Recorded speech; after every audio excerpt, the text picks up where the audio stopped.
Iran Israel యుద్ధం పశ్చిమాసియాలో ఉద్రిక్తతల కారణంగా ప్రపంచ దేశాలు అల్లాడిపోతున్నాయి. డిమాండ్కు సరఫరా చమురు లభ్యత లేకపోవడంతో చాలా దేశాలలో వంట గ్యాస్తో పాటు ఇంధన కొరత ఏర్పడింది. ఇప్పుడు ఈ సెగ హైదరాబాద్ నగరాన్ని కూడా తాకింది. నగరంలో పెట్రోల్ డీజిల్ లభ్యతపై ఆందోళన నెలకొంది.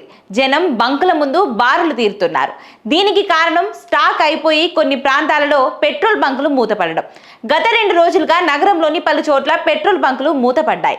గతంలో ఆయిల్ సంస్థలు డబ్బులు తీసుకోకుండానే తొలుత డీజిల్ పెట్రోల్ బంకులకు సరఫరా చేసేవి.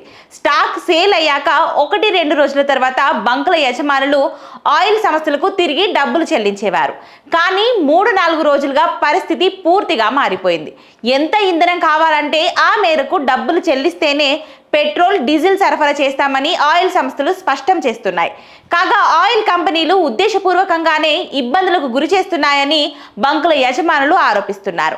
ఇలాంటి క్లిష్ట సమయంలో కొత్తగా మార్పులు తీసుకురావడం సరైనది కాదని అంటున్నారు.